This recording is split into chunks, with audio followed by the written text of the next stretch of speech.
ఓం శ్రీ కల్కి అగస్తీశాయ నమో నమః. 108 దినముల ఆత్మగాయత్రి సాధన స్వీకరించిన ప్రియ శిష్యులకు రుద్రుని అనుగ్రహ భాషణం. ఓం శ్రీ రుద్రాయ నమో నమః.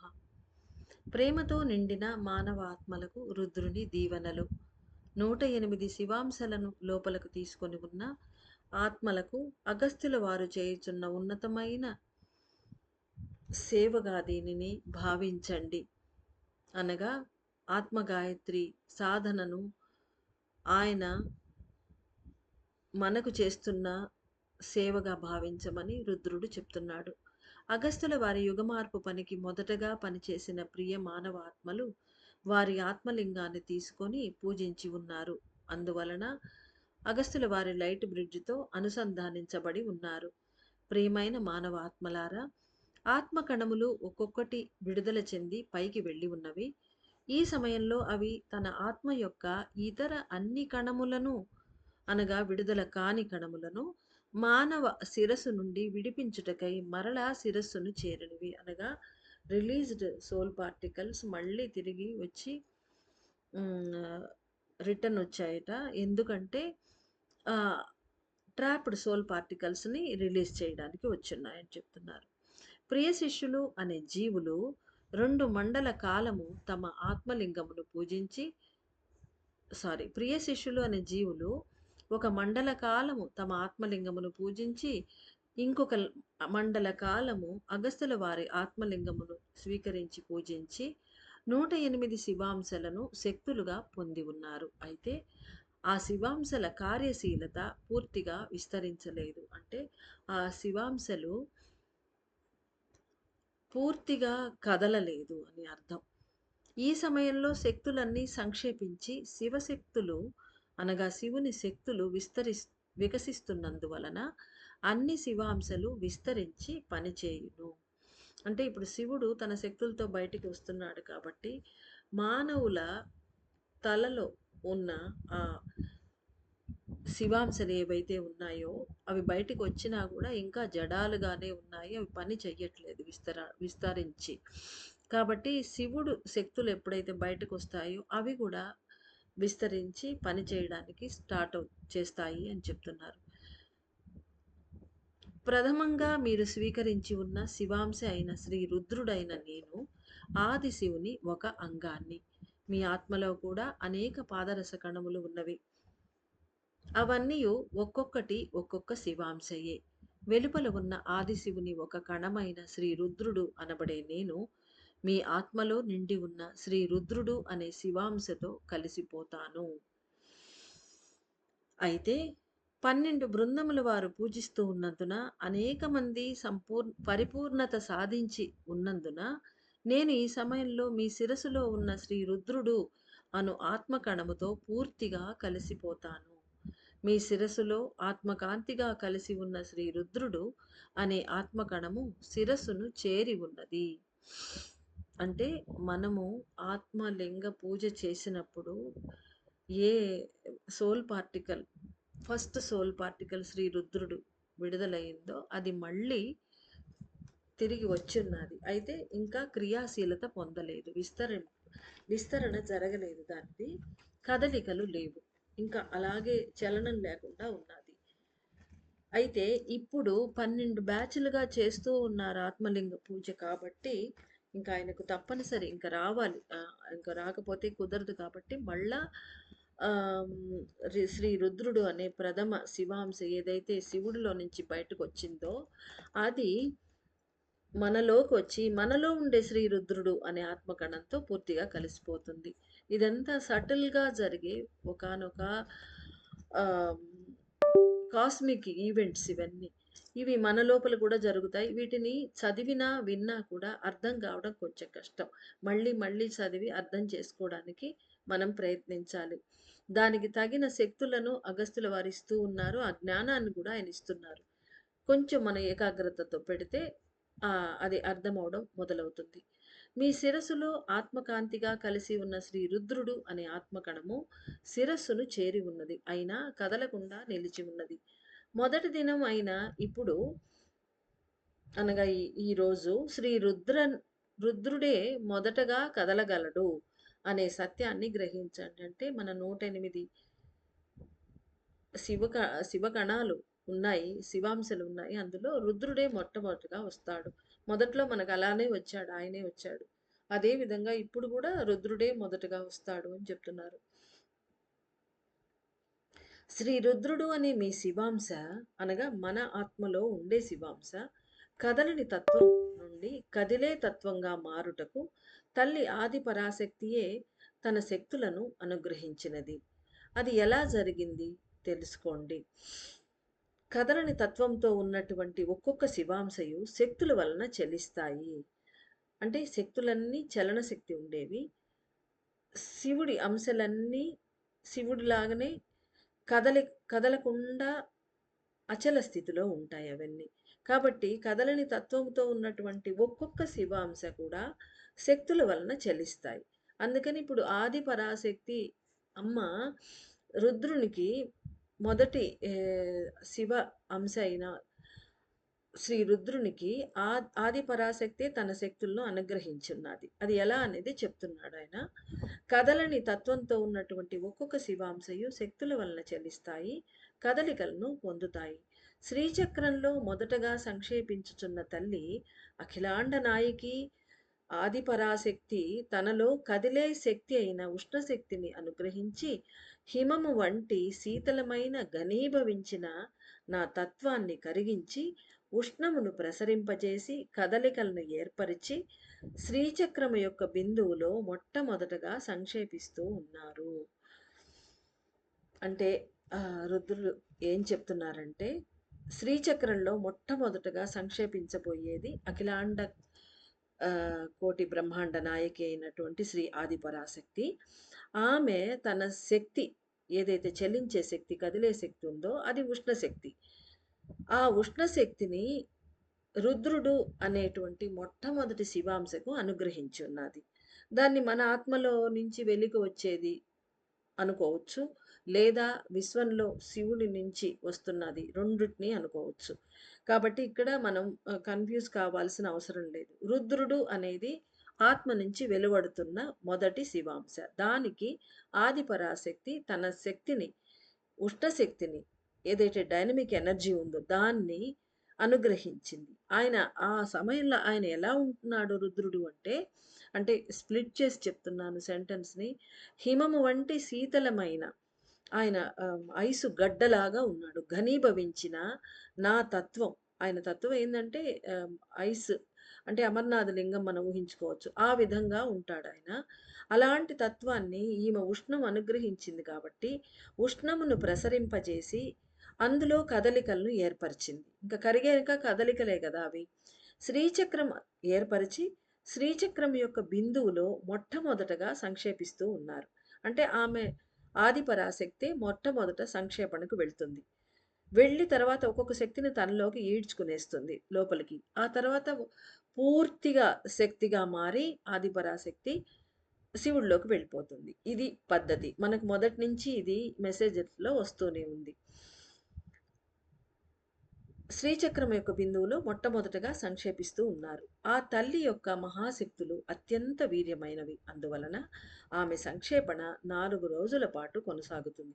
అంటే ఒక్కరోజు అట్లా వెళ్ళంగానే ఆమె సంక్షేపణ అయితే కాదు. అది అలా జరుగుతూనే ఉంటుంది. అది 4 రోజుల పాటు జరుగుతుందట. ఎందుకంటే ఆమె శక్తులు మహాశక్తులు. వీర్యవంతమైన శక్తులు. అందువల్ల అంత సులభం కాదు ఆదిపరాశక్తి సంక్షేపణ చెందడం. ఎలా అంటే అది ఎలా జరుగుతుందంటే తన 4 ఖనిజ శక్తులైన పాదరసము, వెండి, బంగారు మరియు తామ్రము అను 4 తంతువులను లేదా 4 ఖనిజ పోగులను ఒక్కొక్క ఖనిజ తంతువును ఒక్కొక్క రోజు చొప్పున జీవాణువు గూటిలో సంక్షేపిస్తారు. అంటే మన తలలో ఉండే జీవాణువు గూటిలో అమ్మ సంక్షేపిస్తున్నారు. ఎలా? 4 రోజుల పాటు. ఎట్లా? ఆమెకు ఉన్నటువంటి ఖనిజ శక్తులు 4 ఉన్నాయి. అవి ఖనిజ కాంతి శక్తులు. వీటిని గురించి మనకు 3వ దీక్షలో మనకు బాగా వివరంగా తెలుసు. ఈ శక్తులు పాదరసము, వెండి, బంగారు మరియు తామ్రం అనే ఖనిజ శక్తులు అవి తంతువులు అంటే మినరల్ ఫైబర్స్ రూపంలో ఉంటాయి.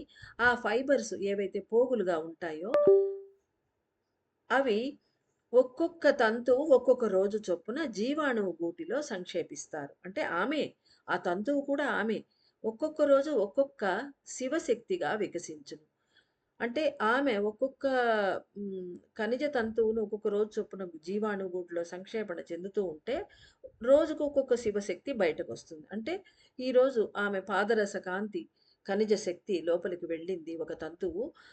ఇప్పుడు రుద్రుడు బయటకొచ్చాడు. అది శివశక్తి. అది ఆమె బయటకొస్తుంది. శివుడి శక్తి బయటకొస్తుంది. మొదటగా నాకు తన పాదరస శక్తిని అనుగ్రహించి, ఉష్ణమును అందించి, విద్యుత్ శక్తిని కూడా అనుగ్రహించి, నాలో కదలికల్ని ఏర్పరిచింది. రుద్రుడు చెప్తున్నాడు. ఒక్కొక్క రోజు ఒక్కొక్క శక్తులు వచ్చి సంక్షేపించును. కాబట్టి ఒకటిలో అనేకం ఉండును అని తెలుసుకోండి. అంటే ఆది పరాశక్తిలోనే ఈ అన్ని శక్తులున్నాయి గదా! కాబట్టి ఒక దాంట్లో అనేకం ఉంటాయి. అనేకమన్నీ మళ్ళీ ఇప్పుడు సంక్షేపించి ఒకటైపోతున్నాయి. అదనమాట. దాన్ని తెలుసుకోండి అంటున్నారు స్వామి. ఆది పరాశక్తి యొక్క ప్రథమ శక్తి అనే మొదటి చేయి శ్రీచక్రము యొక్క బిందువులో సంక్షేపించే సమయంలో అంటే ఆది పరాశక్తి యొక్క 4 చేతులు, 4 ఖనిజ శక్తులు. ఆ ప్రథమ శక్తి అనేటువంటి ఆమె మొదటి చేయి శ్రీచక్రం యొక్క బిందువులో సంక్షేపిస్తోంది. ఆ సంక్షేపించే సమయంలో 108 మంది దేవతలు ఆమెతో పాటుగా కలిసి సంక్షేపిస్తారు. అంటే ఆమె ఒక్కతే వెళ్ళట్లేదు. ఆమె వెళ్తూ, వెళ్తూ అంటే ఆమె ప్రథమ శక్తిని లోపల సంక్షేపణ చేస్తూ అంటే ఒక పార్ట్ ఆఫ్ మహా ఆది పరాశక్తి. ఆమెతో పాటు 108 మందిని కూడా ఆకర్షించి తీసుకొని వెళ్ళిపోయి సంక్షేపణ చేస్తోందమ్మ. ఈ 108 శక్తి దేవతలలో భైరవి ఉన్నది. భగమాలిని కూడా ఉన్నది. అంటే ఖడ్గమాలలో దేవతల పేర్లు వరుసగా చెప్తున్నారు. భైరవి, భగమాలిని, నిత్యక్లీన, భేరుండ ఆ టైప్‌లో రెండే చెప్పారు. భైరవి ఉన్నది, భగమాలిని కూడా ఉన్నది. ఒక కణమైన రుద్రుడు అనే నేను ఆది శివుని నుండి విడిపడి పనిచేయుటకు ప్రయత్నిస్తున్నాను. అంటే అమ్మలో ఒక శక్తి లోపలికి వెళ్ళింది. 108 శక్తులను కూడా తీసుకొని వెళ్ళిపోయింది. ఒక్క కణ మొదటి కణం శివుడిలో మొదటి కణమైన రుద్రుడు ఆది శివుని నుంచి విడిపడి లోపల ఆదిశివుడున్నాడు. విడిపడి ఆయన ఆహ్, ధ్యాన స్థితిలో మంచుగడ్డలాగా ఆయన గూడా అలానే ఉన్నాడు. ఆయన నుంచి విడిపడి పని చేయటానికి ప్రయత్నిస్తున్నాను. అంటే ఈయన అమ్మ ఉష్ణశక్తితో కరిగి వెలికి వచ్చాడు. వచ్చి రాంగానే పని చేస్తున్నాడు.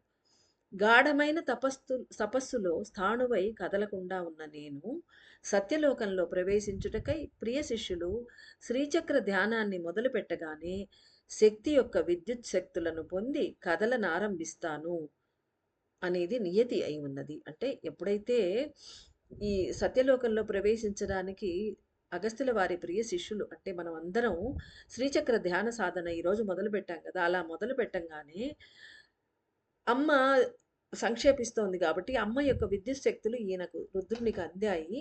అందినప్పుడు ఆ రుద్ర శక్తులు ఆది శివుడిలో నుంచి తీసేసుకొని, ఆ రుద్రశక్తి విద్యుత్ శక్తులను అమ్మ దగ్గర నుంచి పొంది బయటికి రావాలి. అది నియతి. అంటే ప్రకృతి రూల్ పెట్టున్నారు వాళ్ళు. కథలనారంభిస్తాను అనేది నియతి అయి ఉన్నది. కథలను ఆరంభించాలి అనేది నీతి అయినున్నది అని మనం అనుకోవడానికి లేదు. ఎందుకంటే అక్కడ అలానే చెప్తున్నారు తమిళ్‌లో. అది అలానే చెప్తున్నాను. మొదటి రోజు మీ ఆత్మకణమైన శ్రీ రుద్రుడు అను పేరు కలిగిన నేను మీలో కలిసి నిలిచి ఉండిన స్థితిలో అంటే నిలిచి ఉండిన స్థితిలో అని ఎందుకు అంటున్నా అంటే ఇంతకుముందు మనం ఆత్మలింగ పూజ చేసినప్పుడు ఆయనొచ్చాడు. వచ్చి మన లోపలున్నాడు. అంటే అక్కడి నుంచి వచ్చి మన లోపలున్నాడన్నా, మన ఆత్మలో నుంచి వెలికి వచ్చాడన్నా 2 ఒకటే అనుకోమని మనకు అగస్త్యుల వారు చెప్పారు. అది మనకు ఆ కాన్సెప్ట్ మనకు అంటే నాకు అర్థం కాలేదు. అర్థం కాకపోయినా కూడా దాన్ని యాజ్ ఇట్ ఈస్‌గా మనం తీసుకుందాం. అంటే అక్కడ ఉండేది, ఇక్కడ ఉండేది అదే. అలా అనుకోని మనం ఆ ఫార్ములా ప్రకారం మనం మొదటి రోజు ఆత్మకణమైన శ్రీ రుద్రుడు అను పేరు కలిగిన నేను మీలో కలిసి నిలిచి ఉన్నాను. అలా ఉన్న స్థితిలో నేను మొదటి కదలికను తీసుకుంటాను. ఇప్పుడు నేను అమ్మ శక్తులను తీసుకొని మొదటి కదలికను తీసుకుంటాను అని క్లుప్తంగా చెప్తున్నాడాయన. కాలంలోని మార్పుల వలన ఏర్పడే పరిస్థితులు అంతటా గొప్ప మార్పులను ఏర్పరచును. ఆది పరాశక్తి తన కాంతి శక్తిని 4 భాగాలుగా విభజించి తన సంక్షేపణ 4 దినాలు చేస్తారు. ఆదిశక్తియే మొదటి హస్తమైన పాదరస శక్తులలో వ్యాపించి ఉంటారు. దీని అర్థం మనం తెలుసుకోవాలి. ఆదిశక్తి మొదటి హస్తం సంక్షేపణ చెందుతోంది. ఆ మొదటి హస్తం అంటే ఏంది? ఆమె శక్తే అది. ఆ శక్తిలో ఫుల్లుగా ఆదిశక్తే ఉన్నారు. ఆ పాదరస శక్తులను ఫుల్లుగా ఎక్కడ ఎక్కడ ఆ పాదరస శక్తులు మనలో ప్రవేశిస్తాయి అంటే ఆదిశక్తే ప్రవేశిస్తున్నది అనుకోవాలి. అలానే ఇప్పుడు రుద్రుని వైపుకు ఆమె వెళ్ళింది అంటే ఆ పాదరస శక్తి అంతటా ఆదిశక్తి ప్రవహించి ఉన్నది. వ్యాపించి ఉంటుంది.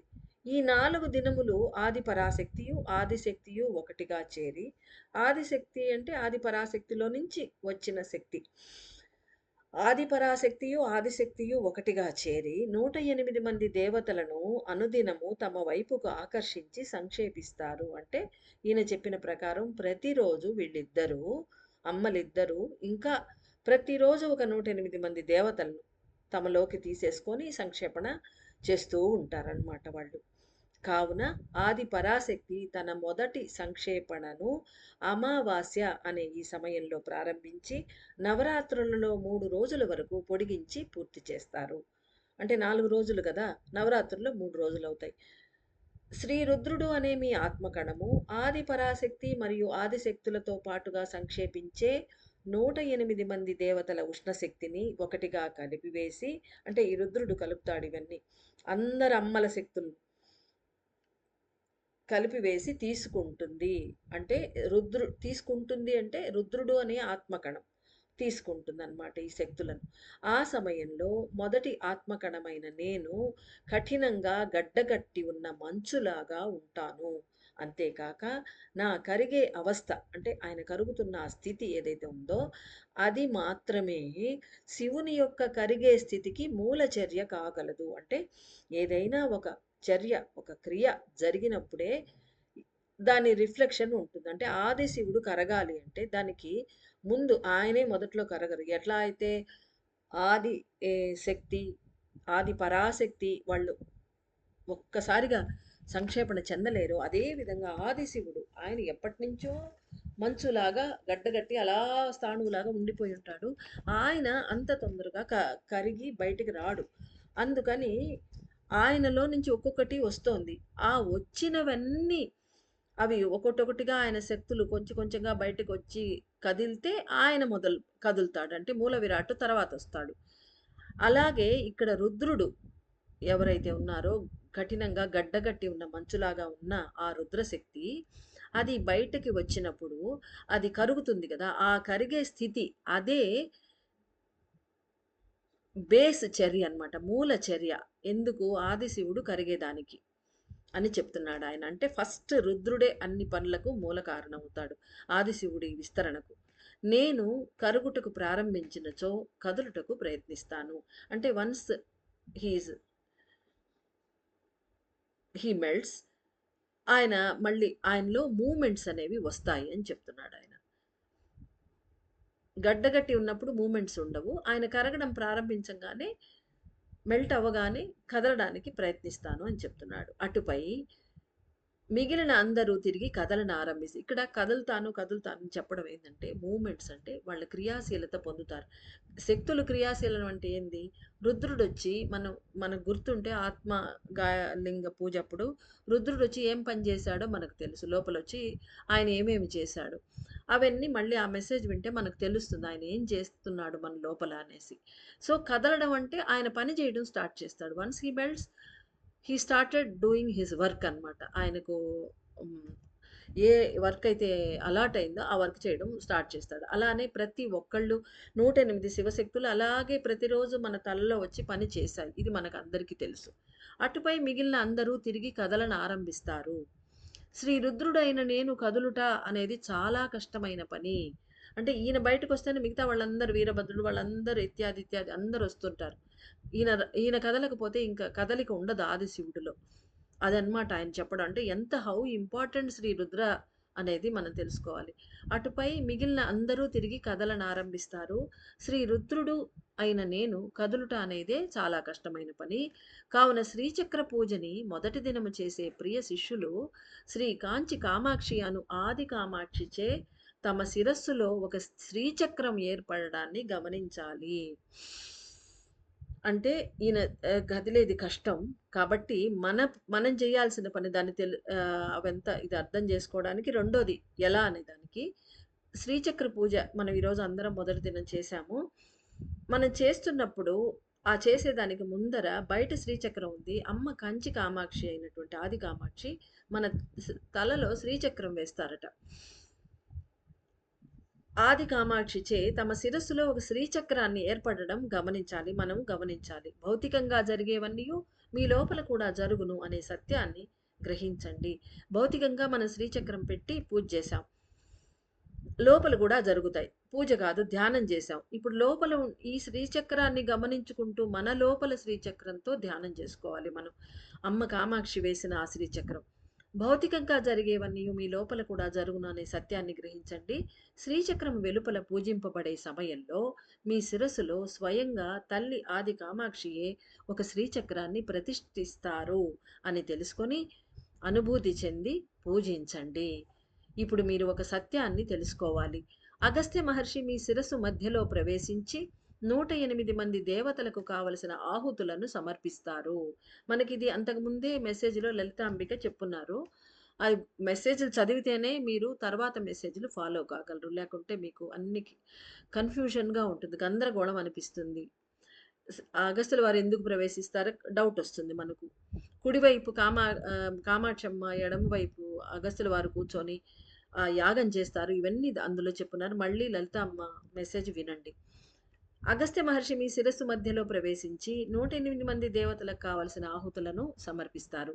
ఆ తర్వాత ఆది పరాశక్తి, ఆదిశక్తియు శ్రీచక్ర బిందు గుండములో దిగుతారు. అంటే ఆ శ్రీచక్ర మధ్యలో ఉండే బిందువు అదే అక్కడే అగ్నిగుండం రాజేస్తాడాయన. అంటే మనం అనుకోవాలి అది. అదే ఒక అగ్నిగుండమే అది. ఎందుకంటే అక్కడ అమ్మ ఉంటుంది గదా!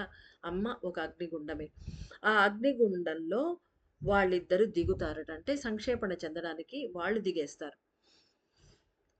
ఇంకా ఇదే సమయంలో అందరూ మీ శిరస్సులో జరిగేది అర్థం చేసుకునే విధంగా శ్రీ రుద్రుడైన నేను అగ్నిగుండం అనబడు బిందు గుండము నుండి ఒక ఉప్పెన వలె వెలికి వస్తాను. అంటే ఇంకా చెప్తున్నాడు ఆయన క్లారిటీ రావడానికి. అంటే ఎప్పుడైతే వాళ్ళిద్దరూ ఆది పరాశక్తి, ఆదిశక్తి మొట్టమొదట దిగుతారు. దిగి అక్కడి నుంచి శక్తులన్నిటిని రోజు ఆకర్షిస్తూ ఉంటారు పైన చెప్పిన విధంగా. వాళ్ళలా దిగంగానే అదే సమయంలో మన శిరస్సులో రుద్రుడనే రుద్రశక్తి శివకణం అది అగ్నిగుండం అనబడే బిందు గుండం నుంచి ఇలా వాళ్ళు వెళ్ళంగానే ఈయన ఒక ఉప్పెనలా ఒక అప్సర్జ్ అవుతాడు. పైకి వెలికి వస్తాడనమాట. వెలిగక్కినట్టుగా. ఉప్పెనలాగా వెలికి వస్తాను. నేను వెలికి రాగానే నా మొదటి కదలికను కూడా మొదలు పెడతాను. నా కదలిక అంటే మహా శీతలమైనది. ఎందుకంటే ఆయన ఐసు గడ్డ గదా! ఆయన కదలిక అంటే ఆయన మూవ్‌మెంట్‌లోనే మొత్తం చల్లగా ఉంటుంది ఆయన మన దగ్గరికొస్తే. అదే చెప్తున్నాడాయన. దీనివలన మీ రక్తము మొదట గడ్డకట్టుటకు ప్రారంభిస్తుంది. అప్పుడు రక్తములో ఉన్న కలుషితాలు అనే క్రిములు నశిస్తాయి. అంటే మన రక్తం ఆయన రాంగానే వేడిగా ఉన్న రక్తం అంతా ఇక్కడ గడ్డగడుతుంది. అమ్మ రాంగానే వేడిగా ఉన్న అమ్మ ఉష్ణం ప్రసరణ జరగంగానే రుద్రశక్తి గడ్డగట్టి ఉన్నది కాస్త కరిగి బయటకొచ్చింది. బయటకొచ్చినప్పుడు స్టిల్ కరిగినా గూడా అది మంచే గదా!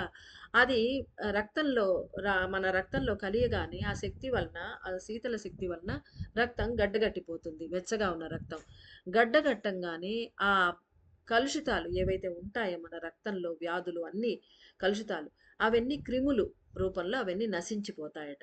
అప్పుడు ప్యూర్ రక్తం మనకొస్తుంది. ఇంకా అన్ని నరాల ఫైబర్స్ విస్తరిస్తాయి. అంటే చిక్కుబడి ఉంటాయి. అవన్నీ బాగా విచ్చుకుంటాయి. మీ శిరస్సు లోపల పలు మార్పులు ఏర్పడును. శిరస్సులో చల్లదనం ప్రవహించును. కొంచెం నొప్పులు కూడా ఉండవచ్చును. అంటే ఇదే అన్నమాట. రుద్రుని కదలిక అంటే ఇవే. ఆ రుద్రుని కదలికల వల్ల ఇవన్నీ జరుగుతాయి. అయితే ఆ చల్లదనాన్ని అనుభూతి చెందే సమయంలోనే మీ శిరస్సు కేంద్రంలో ఉన్న బిందువు అనే అగ్నిగుండంపై మీ పూర్తి ధ్యాసను కేంద్రీకరించండి. అంటే మనం ఈ ధ్యానంలో ఈ మెసేజ్‌ని మనం అనుకుంటూ ధ్యానంలో కూర్చుంటే అంటే పూజ జరిగేటప్పుడు ఇలా ఒక్కొక్క ఈ రుద్రశక్తి వచ్చినప్పుడు ఆ చల్లదనాన్ని మనం ఫీల్ అయినామనుకోండి. అప్పుడు చల్లదనం కలగంగానే మనం మన పీనియల్ గ్లాండ్ వైపు అంటే ఆ బిందువు వైపు ఆ బిందువే అగ్నిగుండం. ఆ అగ్నిగుండం పైన మనం మన ధ్యాసను కేంద్రీకరించాలి. నా మొదటి కదలికయే మహా కదలికలుగా మారాలని, శివుని పాలన పూర్తిగా వికసించాలి అని ప్రార్థించండి. అంటే మొట్టమొదట ఈ ఈయన మూవ్‌మెంట్ అదే మహా కదలికగా మారి అనేక మార్పులు రావాలని, అన్ని శక్తులు సంక్షేపణ చెందుతాయి గదా! అలా చెందాలని, శివుని పాలన పూర్తిగా వికసించాలి అని ప్రార్థించమని మనకు చెప్తున్నారు స్వామి. సత్యాన్ని గ్రహించి 108 దినములు ప్రతిరోజు శ్రీచక్రాన్ని పూజించగా, ఆఖరుగా శ్రీ ఆదిశివుడు, శ్రీ సర్వేశ్వరుడు వెలికి వచ్చి కదలగలరు. అంటే అన్ని శివాంశలు బయటకొచ్చేసాక ఆదిశివుడు, సర్వేశ్వరుడు వెలికొస్తారట. మహా కదలికకు బీజారోహణం అగస్త్యుల వారి ప్రియ శిష్యులు చేయాలి. అంటే మనల్ని పూజ చేయమని చెప్తున్నారు. ఈరోజు బీజారోహణం జరిగిపోయింది. నిర్దుష్టంగా పనిచేసే మహోన్నత స్థితి ఏర్పడుటకు సహాయపడండి. చతుర్యుగములు వికసించుగాక, సత్యం పరచుకొనుగాక, ప్రేమ, కరుణ, జాగృతితో వికసించుగాక. శివాంశ అయిన శ్రీ రుద్రుని ప్రేమపూరిత ఆశీస్సులు.